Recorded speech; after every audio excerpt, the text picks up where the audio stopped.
Mary J. Blige in the building. A lot of my life to the public, but y'all don't really know. When Sandy was putting this montage together, yeah, she said, Trev, I could have gone on for the week.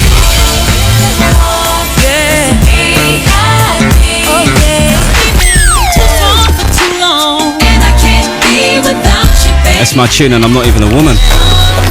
No more drama in my life. I don't ever wanna hurt again. Everything, you are everything, and everything is you.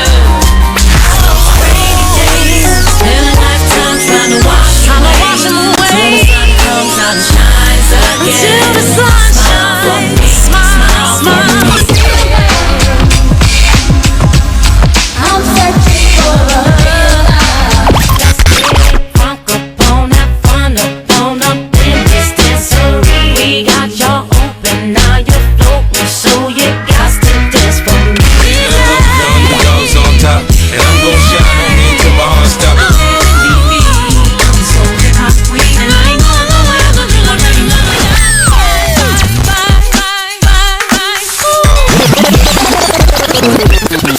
Finally.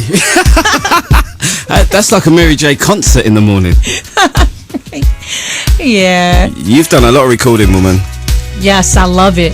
I love what I do. And hearing them back, every song's from a different album and a different memory, I suppose, for you. Yeah, a lot of different memories. Good. 9 albums, Mary, you've recorded. Yes. Already? Yes, I mean, you know, I was a kid when I got into this thing, like super duper, you know, fresh off the block. I remember being on another station, and the first song I ever got of yours was You Remind Me. Mm-hmm. I remember playing it, and I knew the original. I think it was Patrice Rushen. Yeah. Right? Yeah.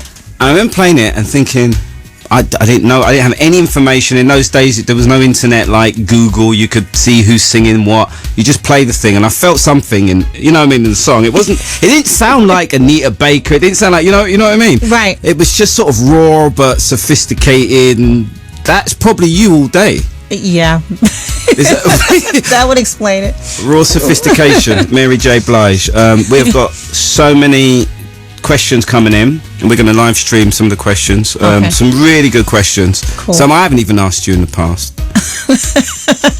Which is rare. We've got a bit of history. Trevor. We have a bit of history.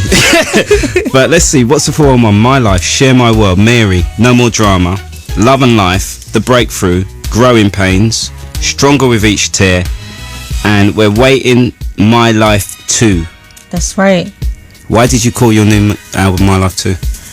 Well, based on the title alone, the first album had so much healing, and you know, it was a healing and like almost like a therapeutic for people, just like most of the albums. This is the time we're in right now. There's recession, there's war, there's all kind of stuff that causes the homes to go bad, and people are going through things. And what I wanted to remind all the fans and the people that followed me on the first one all the way to now is how far we've come, how much we've grown, and you can be proud of yourself and not worry about being a human being. It's all good. And because, you know, we forget when times get hard, we start to feel bad about ourselves. And I just wanted to uplift people and let them know, look, it's all right to have problems, but it's all right to enjoy yourself too. And this album says it's an evolution of how far we've come. It's basically how far we've come. Look at what we did. We beat whatever was trying to get us on the My Life album. Now, you know, your My Life the first time around was real, as in your life. Yeah. All right. Yeah. I would never have thought there'd be a point in you revisiting until the state of the world today. Oh yeah. I have to be honest, as I wake up every day, no matter what situation you're in, I mean, you're 50 million albums deep, right. so you should be okay, but everybody is feeling it. That's right. Everybody's feeling it. It's heavy. And it's quite heavy, and you know, every day on the news, some financial crisis that trickles down to the working man on the street. So basically, you're telling a story. The difference between My Life 2 and My Life 1? My Life 1 was autobiographical. It was like because it was me saying help. It was quite painful to listen to. Yes. Great album, but you know. Yeah, I cried when I listened to it, and it's such a heavy, dark place where when I reached out to those people, 4 million people responded and was like, girl, we're going through the same thing too, but you actually said it out loud, and now we're going to follow you and rock with you all the way, till now. And I just want them to know I'm always here for them, and we've come so far. But the thing that's consistent in our coming so far are those same trials. The things life is going to try us. People are going to try us. Things are going to hurt us. People are going to hurt us. Boy, are people are going to hurt us. And that's what's consistent, the trials and the tribulations, because every time you make a breakthrough or you conquer something is on the other side. Here comes something else. You've always got material, haven't you? I like the title of this song, 25-8, and I said to everyone yesterday what it stands for. 25. An extra hour in your day. Like that. Extra day in your week. I wish. What would you do with that time, Trevor? Play golf, Mary. I would sleep. Or sleep, yeah. There's a new single, 25-8, Mary J. Blige in the studio. Get your questions in, your final chance, 881111 or on One Extra Facebook. 25-8, like that. I like the idea of it. just like the idea of adding time to my life. Mary, my life's flying, Trevor, you look exactly the same. Why? What are you doing? I'm just brushing my teeth in the morning. I do use a little face scrub. I'm not going to lie. I do use it because of the grime out there, Mary. The pollution. I come out my door, I can smell fumes. It's amazing. I can't believe it. Like, really? You look exactly the same. I was never good enough for you, Mary. She always just go, you're quite cute, that's about it. Not enough man there. Mary J. Blige in the studio. Mary, you know what? The first time, I love your music and everything. I even came and saw you in concert in America a couple of times, Madison and Oakland once. And Madison Square Garden was unbelievable. In the sense that you're at home, and I could feel, you get very emotional when you're at home, and everyone says when you perform you don't leave nothing out there. I think you go over to top in New York, don't you? I mean, it's home. It's home. And they're giving you so much, they give you so much to go crazy with, I thought you might need a paramedic to take you off the stage because there wasn't much left.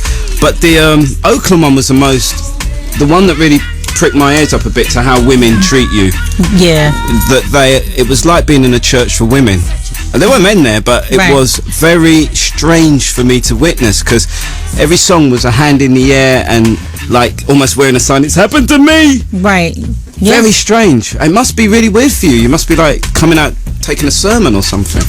I mean, it's not even weird. It is what it is, Trevor. I'm a woman, so I can relate, and I'm not just your woman has been sheltered or that is sheltered. I still feel, I get it. I'm a woman. Yeah.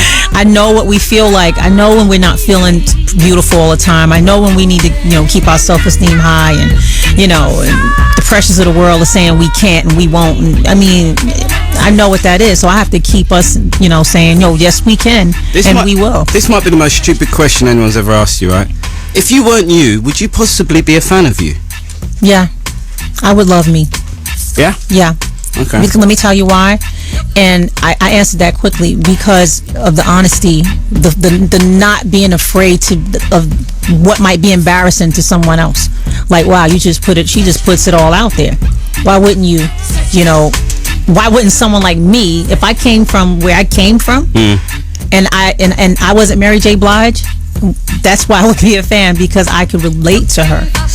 That makes sense. That does make sense. Yeah. I'm going to ask you another thing. I do another show on Radio 2, which is a more adult show, and I had the opportunity to do it with you last year. And this is what I said to Mary. I said, Mary, it's an hour long. I want you to come on. I want you to play DJ. I've interviewed you so many times. I don't know the music that had inspired you to do what you do. And you came in with a pen and a blank piece of paper. I said to them, can you tell her to prepare the songs? And she came in with not one song prepared, but you started writing down a list of incredible songs. First Choice, Linda Clifford, the Jones Girls, Nights Over Egypt, you wrote down. I had the whole list there. We were looking at it this morning going, incredible. I've chosen one tune that used to make you smile a lot. I'm going to drop it on you because you said, what about this one? And we opened the show with this. Oh, man. Oh, my God. This is when we were kids, wondering why our mothers are going out all the time. raving to this. Going to dance to this and Chic freak out. Chic freak out, Sister Sledge, she's the greatest dancer, same people produced it. Chic. Well, sadly Mary didn't get up and do some moves, but My mother was going out every Friday, running to clubs, dancing. Clubs like this, yeah. And bringing it back home, bringing the club back home, waking us up, shaking us around. And then it was on the radio too, so we loved it. produced by Chic. You kept saying Chic, produced by them. Yes, Sister Sledge, she's the greatest dancer. Yeah. And that just reminded me of the show we did not long ago. Right, Mary, it's time to do some work. Okay. Lots of questions coming in about you. We are now live streamed. Hello, everyone. You should be able to see us in the studio. I'm in relief teacher. Is that what they call them? Supply teacher blue. And Mary's in resplendent. What colour would you call it? This is cream, but I had a morning show which was Breakthrough or Daybreak. Daybreak. Yeah. Sorry, Daybreak, and that's why I'm all dressed up like this. With Christine. Was she there? Was Christine there? Was a man and a woman. And a woman. Dark hair. No. Oh, she's on holiday. Yeah. Definitely. All right, texts that have come in. First question, all right. Jack in Manchester. What was it like working with the legend Biggie Smalls? Oh my God. Biggie was quiet, but you knew he was there because his presence. Biggie was quiet, but you knew Biggie was in the room because his presence was so great. It was very intimidating, but he was such a lovable, huggable man, and it was fun. You know, when you finally warmed up to him and we finally got to know each other, it was fun. Did you know at the time that you were, it's difficult to say, you're in the presence of real greatness because, he's just a rapper, he's talented, he was hot at the time. Right. The way people talk about him now, did you feel that at the time there was something very special about this guy? Well, the first time I worked with Biggie, he wasn't even out yet. He was getting on the Real Love remix. So I had no idea he was just going to be, Biggie Smalls. But when I heard that rhyme, I was like, he's gone. He's mad. He's gone. Josh in Luton says, Mary, when did you really feel that your career had blown up and he thinks you're amazing, can't get enough of you? I felt that my career had really blown up when Family Affair came out and I heard it on a country station. I was like, what? That's about 7 albums in though, isn't it? Yeah. It's a bit strange. Yeah, but that's when I knew. Like, everything else was like, it took me a long time to adjust and get it and receive it and accept that I was Mary J. Blige, the superstar. And then when I saw the reaction to a whole nother side or a whole nother audience, it was like, okay, something different has happened here. Family Affair was like your first massive global, like number one in a lot of places and stuff around the world. So that's the breakout tune. Roy from Reading, can you ask Mary J which collaboration she felt was the most influential or the most important one of your career? Wow, I think the Method Man Mary, You're All I Need collaboration was very important to the hip hop soul movement that we had created, and we won a Grammy for that too at the time. So that one was really important. Bev says, how do you stay motivated and driven? She loves your music. Been to the last 2 London concerts, they were electrifying. But how do you stay that motivated? This 3 decades almost. I stay motivated because of you guys, because of you requesting my records, because of you buying my albums, all my fans. When I say you guys, it's you. Without you, there's nothing. That's what motivates me. 518 from Manchester. What was the inspiration behind the album No More Drama? Because as a woman, I relate to a lot about that song. Well, it's all in the lyrics, isn't it? What's the question? No More Drama. What was the inspiration behind that? You've said it a million times. The inspiration behind No More Drama was not just wanting to be drama free, wanting your life to be better than what it is and what it was. Okay, from My Life Too, let's play some new music now. This is with Drake. Can you tell us something about Mr. Wrong? Well, ladies, Mr. Wrong is something and someone that we have all come in contact with. Because he sure ain't Mr. Right. I'm ducking underneath. That's it. I'm underneath. Mary J. Blige, thank you. Another round of questions coming up from Facebook after this. This is featuring Drake from My Life 2, Mr. Wrong. Good news for all of you guys listening to the new Mary material. I don't even have a copy. So don't feel like you can't wait till... What date's it coming out, Mary? November 21st. November 21st. And collaborations on the album, Nas, Brooklyn, Busta Rhymes, obviously Drake on this track, Rick Ross, Beyonce, Lil Wayne and Diddy, and A-list cast. Yeah. Definite A-list cast. Do you know what Mary's doing right now? Signing me my first ever autograph she's ever signed for me. Can you believe that? She's never done it before. The Mary album she's signing, actually. I love this one too. Yeah, I really like that album. Yeah. I was. Woof. And the photo, your little scar on the face and everything, making a statement. Yeah, Whoa. scar remains. All right, so final questions. These are from Facebook. Another set of good questions, I think. Holly Moore, are you touring again in the UK? I will tour again in the UK. But you gotta support the album. You gotta support the product, and then it'll make it massive. So next year, maybe, you think? Yeah, I mean, when the My Life 2 album goes double platinum over here or platinum, I'll be back. She won't be doing performances in any backyard. It's got to be big. What about something like Glastonbury? People are doing Glastonbury more and more. I mean, be nice to see you down there. I mean, yeah. It'll happen. Heather says, Heather Blatchford, if you could change one thing about yourself, what would it be and why? If I could change the things that I'm shy about, and to really own up to and just be more confident, I wish I had what so many other people had when it comes to that, but I just don't.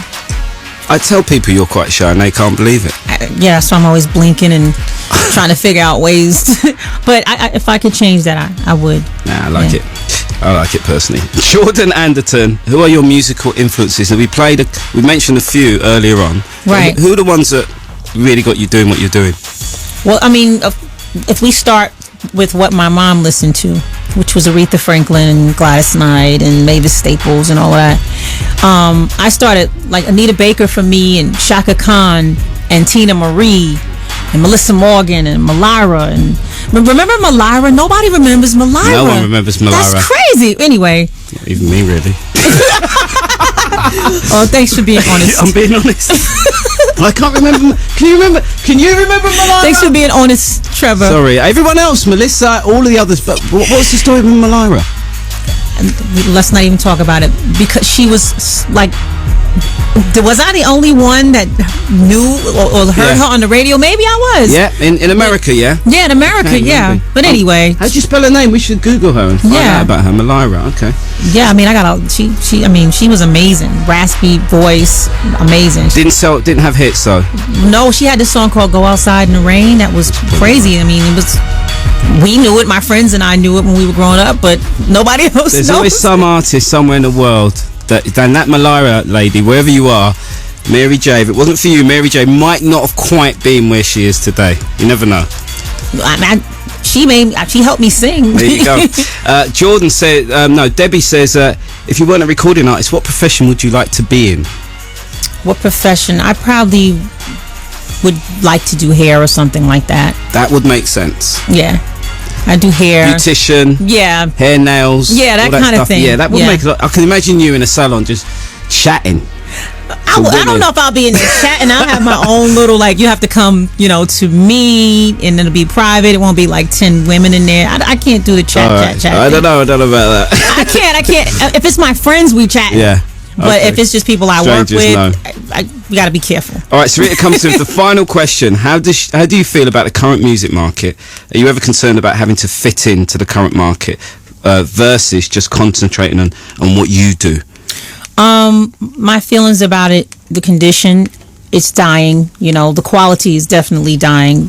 And people are forced to be a needle in a haystack, which is, I'm not going to be forced to do that. And, it might hurt me, but it might hurt me, as far as what the music business is, but me being a leader will always keep me strong and alive. Like, I can't just conform to what everybody else does, and I can't lose my fan base based on what someone says is the best thing. Is you should be doing this kind of music. I can't do that. Do you feel any sympathy for aspiring, say, Mary J. Blige that are coming through right now? Mm-hmm. You came through a great era, even though you had your trials and tribulations. Musically, a great era for hip hop and R&B and stuff like that. If there's a young 17-year-old right now, just like you were, and she needs guidance, and she looks left and right, and someone throws an auto-tune record at her, a dance tune at her, and she wants to do organic soul, and they're saying, that ain't gonna sell. You've got to do this. What do you do? I mean, it's difficult. It's very difficult. What are you asking me? Basically, a My Life 1 album that you did. Yeah. Someone couldn't make that now, I don't think. No. That's what I mean. Right. So if that's in someone's soul and they got talent and they go to a record label and the record label says, well, I've got this song for you. It's very pop. Or I've got that song for you. It's got auto-tune all over it. Or this song, which is a dance floor, 28 BPM tune. What do? They want to deal, they want to work. They're going to have to do it, aren't they, in a sense? Yeah, they're going to have to do it, but I would still fight. I would still fight until someone comes along that believe in what my vision is, because you will end up being a needle in the haystack. There's a million of those versions of what they want you to do, so just fight. I mean, and just have the patience, or try to. I can't even say have the patience, because I know when I wanted to get out of the hood, and I wanted to, when a contract came to me, it was like, oh, let's get out of here, Yeah. So I'd say just hold on to what you believe in, hold on to your dreams, and just fight for what you believe in. But for right now, use it as a stepping stone, Mary, to get in the door. Mary, great words. We love you. Give her a hand, everyone. Thank you very much, Mary J. Blige. Another great interview with you. Thank you. Everyone loves you. Good luck with the album. Thank you so much, Trevor. Gone are the days when I get it up front. Because of downloading. No, I understand. I would have definitely brought you a copy. I didn't know you. No. You can't trust me. Yet. You can't trust me. Or you'll leak it? No, I won't leak it, but I'll play it. Oh, then you might as well just leak it then. Mary J. Blige, thank you very much. It's been a pleasure. You're welcome, Trevor. Thank you.